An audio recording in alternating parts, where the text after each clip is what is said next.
Before we close, just one note I just want to mention to you. I hope it'll help you. As we put together the course, and even as I'm kind of listening to myself as we go through all this information, it's a little bit daunting. And I guess the reason I would say that is I would hate for you not to start a business if you feel as if you have to know all this stuff cold. You're not going to know all this stuff cold. And I don't know all this stuff cold. That's why we brought in guest speakers, by the way. So don't feel bad about that. And in a way, that's a nice segue into the next section. Let's suppose that you only had access to this section of information. I really feel like if you just got this right, you'd be okay. I'm not telling you to ignore everything else that has been taught, but I'm just saying these are the real kernels of things that you really need to know and have sort of inside of you. Stay close to the customer. The customer's always right. The love for the customer. It's true. I have never met an entrepreneur in my career who is successful who does not inherently understand this.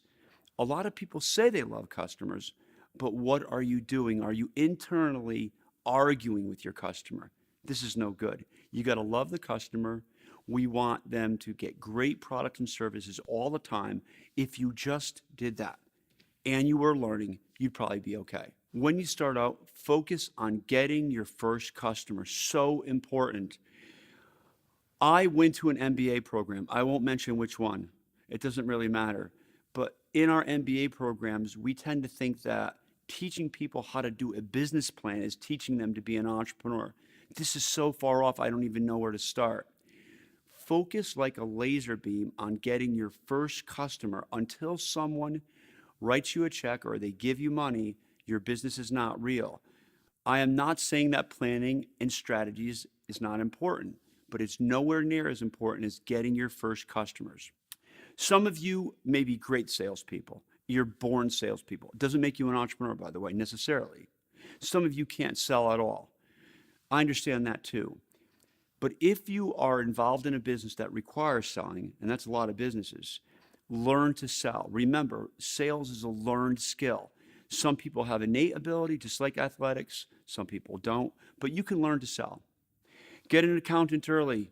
I cannot tell you how often people make mistakes around this. Your accountant is not just the bean counter. Your accountant represents hundreds, sometimes thousands of people he or she has worked with. And the accountant has learned from all these people. So you want to view the accountant as a mentor, as a friend. Get an accountant in the beginning, early on, because at the minimum, at the very minimum, they'll make sure that you're doing things right legally and from a tax perspective, and you'll avoid a bunch of messes.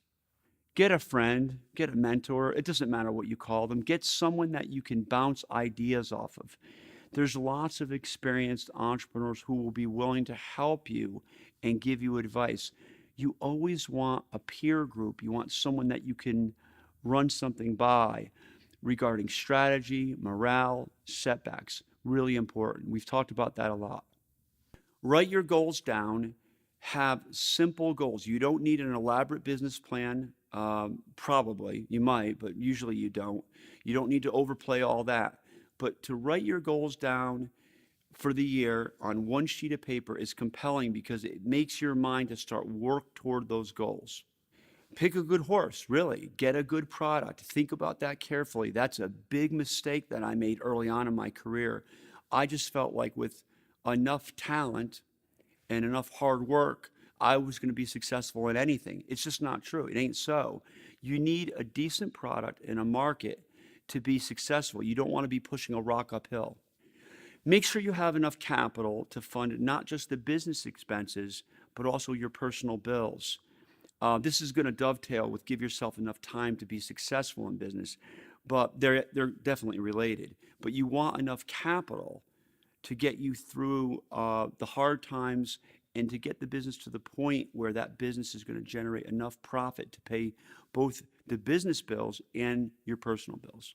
Keep your overhead low. Keep your expenses low. The best entrepreneurs I know are cheap. It's really true. You want to keep your expenses really low.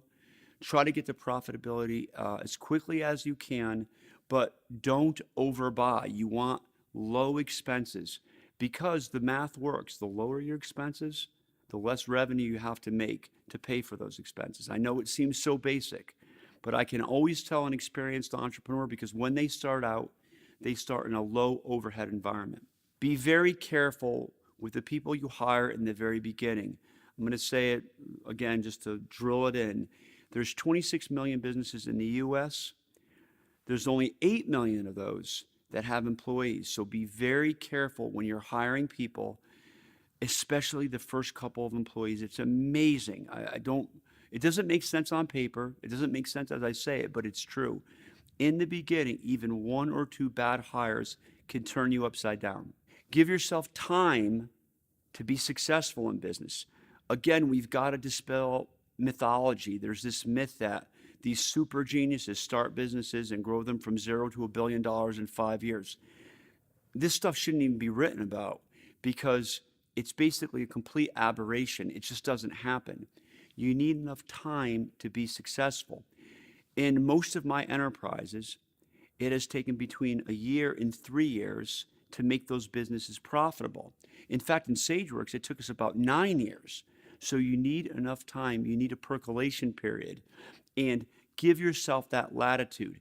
For would-be entrepreneurs, if you think you're going to be successful in a year, double it to 2 years. Really, it takes time to become proficient in running a business. Lastly, do something that you love. Oh, it's a great way to end the course.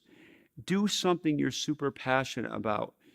If you do something you're passionate about, you're going to want to serve customers because you're passionate about it. You don't mind working hard because you're passionate about it. You don't mind learning because you're passionate about it.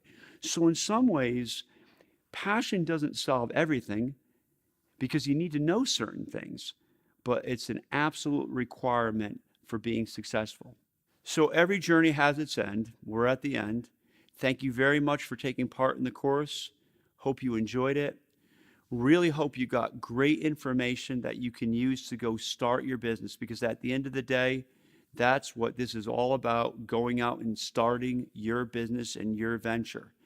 Let us know how you're doing. We'd love to hear from you.